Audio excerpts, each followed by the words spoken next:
Five, four, three, two, one. I'm John Miglosh for the Wisconsin DMA and the International Society for Strategic Marketing. So let's dig in. Over we go to the news. CMOs are falling back on low-risk, low-return strategies. This is interesting. We're just going to touch on this. Gartner found that 73% of CMOs, and this is a survey of about 400, so it's a pretty good survey, intend to pursue low-risk, low-return strategies for 2021, falling back on existing customers. Note that. Existing customers to tide them through a lean period. Okay, the rest of the article, this is the best part. Lots of numbers, lots of conjecture. But what that means is that you better be good to your customers. And the problem with digital, the biggest problem is it costs you almost nothing. So it's difficult to elevate engagement, right? Now, I can tell you with certainty that 80% of your customers are not very good. 60% of your customers will never buy from you again, no matter what you do, okay?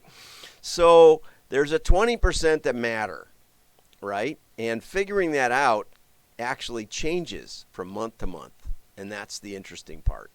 Okay, there's a lot going on in your customer file, assuming you have a customer file. Okay, now, so you say, okay, well, I'll email those to death, right? That can have negative consequences, though I've always wanted to study it, but I've never had a really good data set to prove that bashing people over the head daily does not improve their performance. On the other hand, I have had the data regularly, over and over. I've had the data to prove that customers respond to mail more than anything else. How do we prove that? It's called a holdout test. Okay, and I've done, I would say, a couple dozen. Let's not be overly, cavalier here. And I was dragged into it by my clients, right? And so what we did was we took the 100,000 or 500,000 customers we were planning to mail, so it was decent statistical significance, and we stopped mailing them. Not all of them. That would be stupid.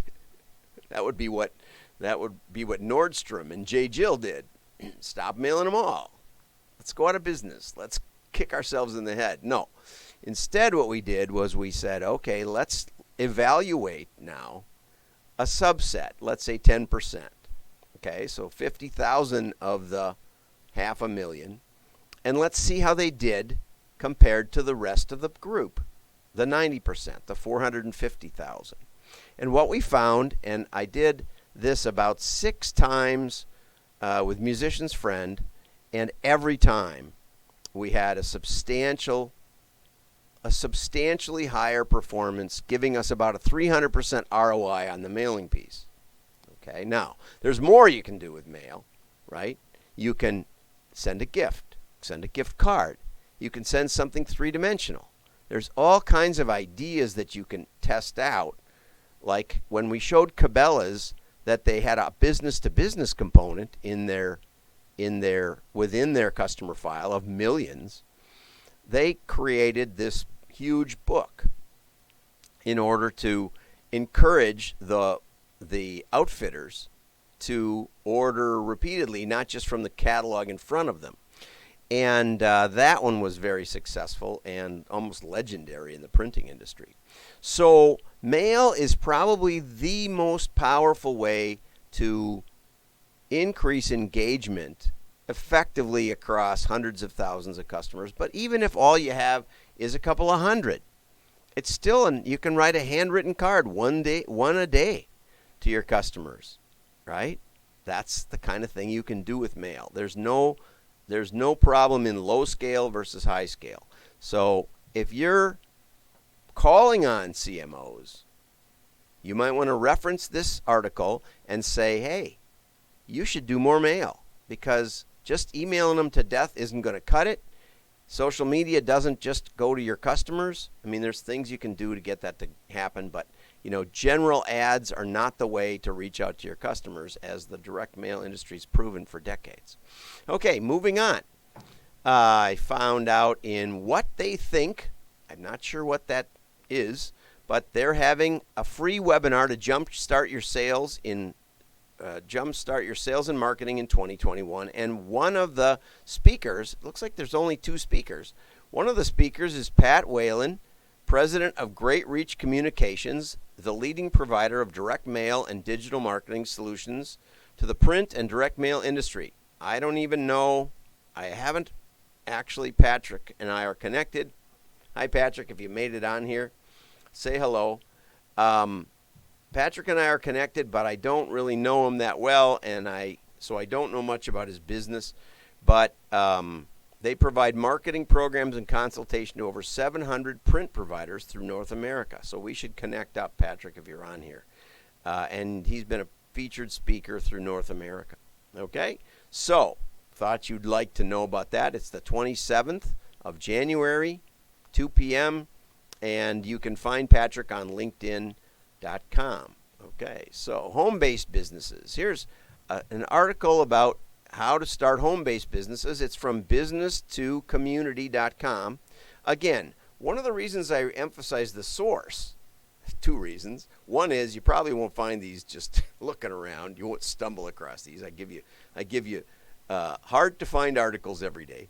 But also, it shows that direct mail is getting out to the broader community, and I really think that's good. Okay, so no job is secure. A lot of people got laid off that their businesses are closed, and you got to do something. So starting a home-based business might be the best thing for people with an entrepreneurial mindset. It's a really good article. I'm not going to cover it, of course. Always remind yourself of the fact that that customers are not buying a product or service. They are responding to the advantages of your product that your product or service will provide for them. Good thoughts. If you need financing, you'll need a business plan. That was good. Plan your finances. The money runs out if you don't watch carefully what you're going to spend it on. Choose a business structure. That's not that important. If you really, and it costs you a couple of $100, like last I checked, $700 to start a business bank account. But you can often get another credit card and put your business expenses on that credit card. It'll let you track them separately. I highly encourage you to do that. Okay, it's simpler than all that and getting an accountant, but you can start. And I just advised somebody on how to do this just a few months ago, and for this same reason. Now, marketing, it talks about email marketing, but of course, when you're starting out, you don't have anybody, you don't have any emails, okay? And you can try building a website and pop-ups and stuff. I've tried all of that stuff, and it's very, very difficult these days to gather emails. I just have to say. So I would say if you're starting something relatively local, then direct mail, as they say here, direct mail, the answer could be direct mail. And the reason I say that is because you can have a limited reach in a very small geography with every door direct mail, EDDM. And you can find out about it at your local post office, and they should point you to printers in your area that can help you put something together. My style consultant is working with an MMA gym, and they're all excited about how they can mail people around their gym and invite them to join. Now, not everybody's going to be interested in MMA training, but they've managed to stay open through the pandemic, and it's a good place to start. And it's relatively inexpensive. The postage is almost nothing. It's really great. So I just commend this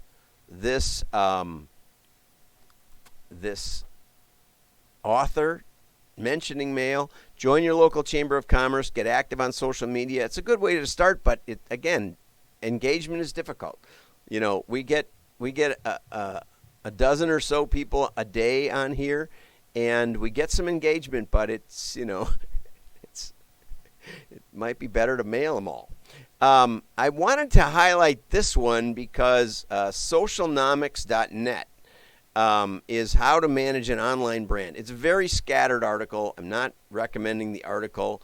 It talks about how you need to build a logo, but it kind of fits with the other one because it kind of talks more about little steps in marketing. Build a brand image. You can buy a lot of content for cheap.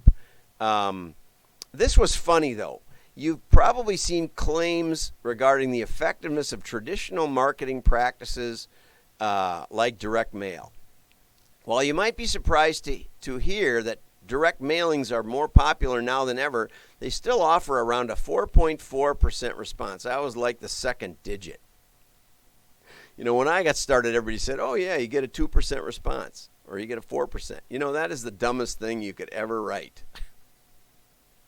You don't know what the response is going to be, and it depends on how you do it. And I've seen 150,000 piece mailings get 3 orders, right? And then we changed some stuff, and they got hundreds of orders, okay, or thousands of orders.